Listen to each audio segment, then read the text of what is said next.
like a big segment of your users that are not using the latest iPhone. They are using lower-end Android devices, and you want to give those users a good experience too, right?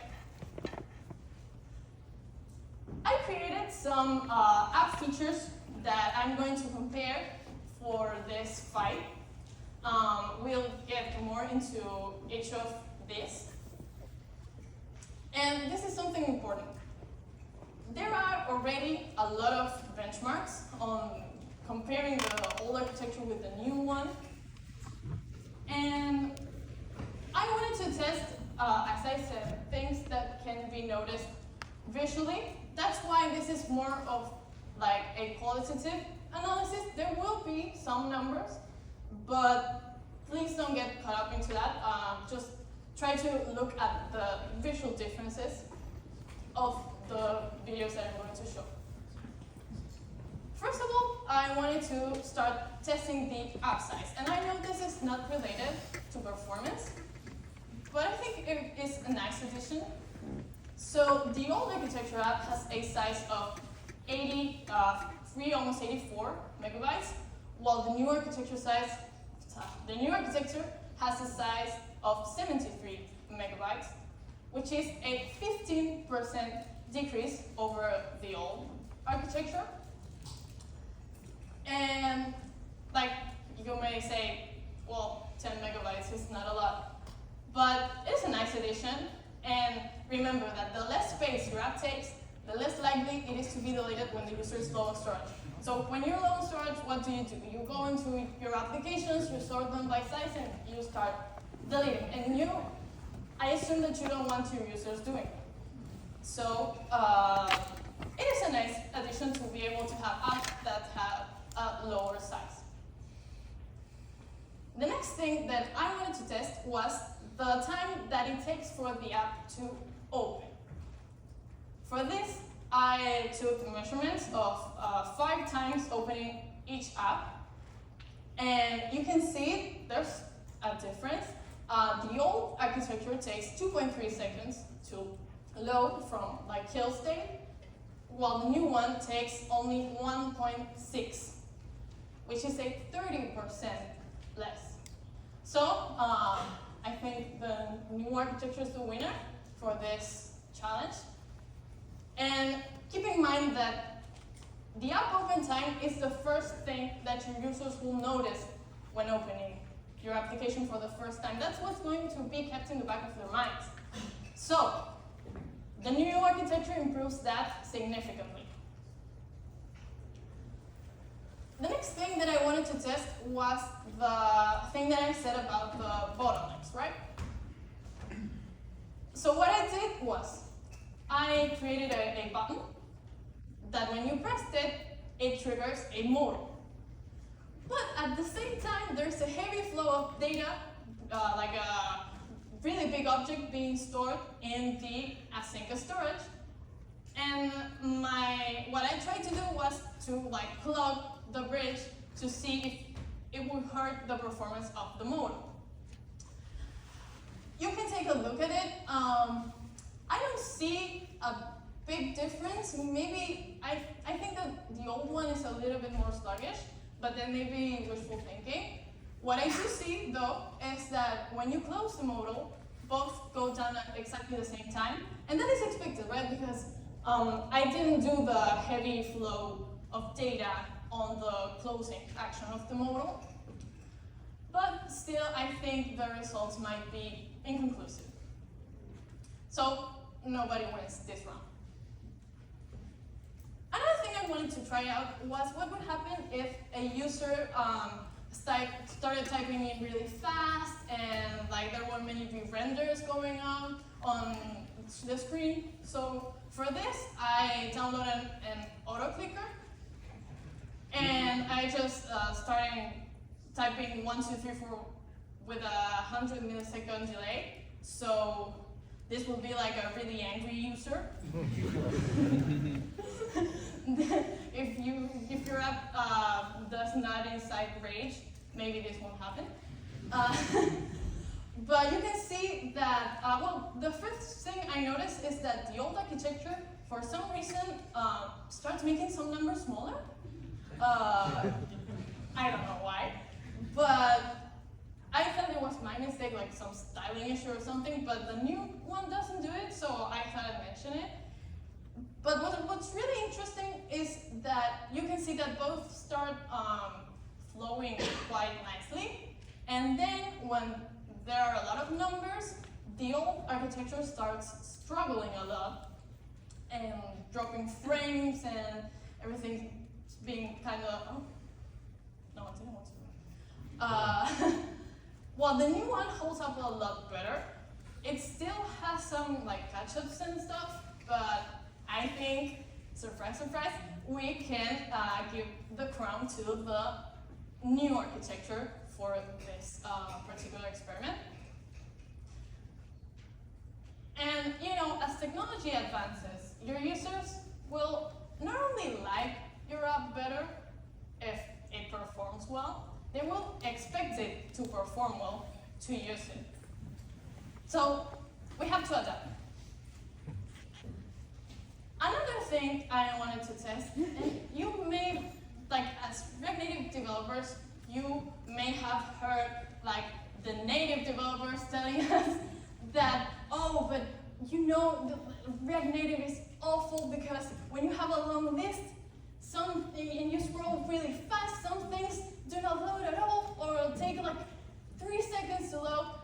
And we were like, well, but it's native, it's like a hybrid approach. You can show this to them. You can see that happens in the old architecture, but it doesn't happen on the new architecture. So that's great. It still happened to me once or twice though. So maybe do not say that to them, because we obviously want to win. But I think we all can agree that that side is so much better. So it wins this round. And you know, everything that contributes to your app being flicker-free, smoother, makes it feel premium, makes it feel more polished, and makes it something users want to use. Another thing I wanted to test was gestures. What would happen with a pan responder, and if it would be any difference. And you can see that I have a view, the green dot is a view with a pan responder, and the white dot is like the actual position of my finger that the operating system is capturing.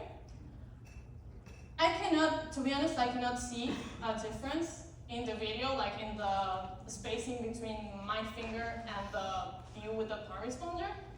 I took some frames, and I cannot see a difference either. So I think that for this particular case, the bottleneck may be elsewhere. Like maybe it is something. It has something to do with the low-end device that we picked.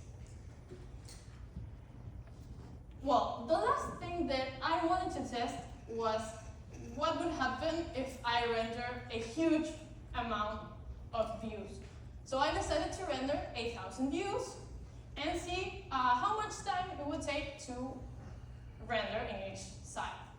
So this is a pretty big difference. You can see that on the left side, the old architecture takes 3 seconds, again, on average of 5, to render the 1,000 views, while the new architecture takes only 1.9 seconds, which is a 37% decrease over the old architecture app.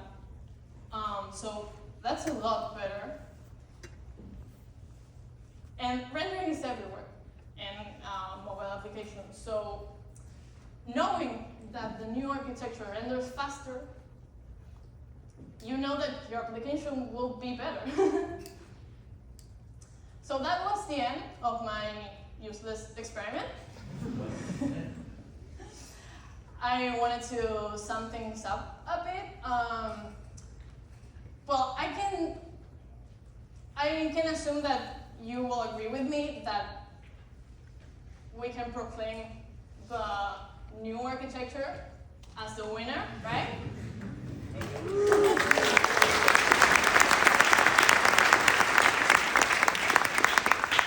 There are also many other things that you can test that I did not test, but that will surely work better on the new architecture. But will this make a difference on your app, though? The answer to this is, I don't know. Maybe not. Maybe it will, but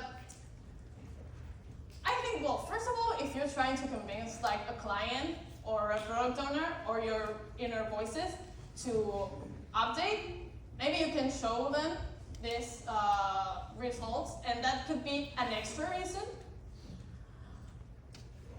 But mind you, I was looking for this. Like, I tried things that I thought would perform better on the new architecture because of the changes that I read the new architecture introduced. So maybe your application does not have any of these bottlenecks or these issues. And if you're having performance issues, maybe they come from other places. There's no way to know, well, there's a way to know that. You can like use a profiler or something. There's no way for me to know your specific cases. Should you still update? I think you should, because as the React Native documentation states, enabling the new architecture is opting into the future of React Native. You know, I mentioned like the native developers telling us, oh, React Native doesn't perform as well. And all this work that the React Native team has done to get this new architecture out is trying to make the gap smaller between native and React Native. We all know the benefits that come from hybrid development. And having each time a smaller gap makes those benefits sometimes outweigh the performance benefits that come from native. So I think you should update to bet into hybrid development. You should update to bet into all of this community. Thank you.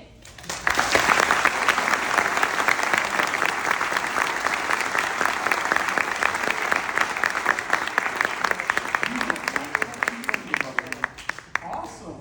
Y'all make some more noise for the movement. Awesome. We're all gonna get like a posse and go find that kid. Okay, here's some announcements. 1, bathroom. Ladies, y'all now have full access to all of the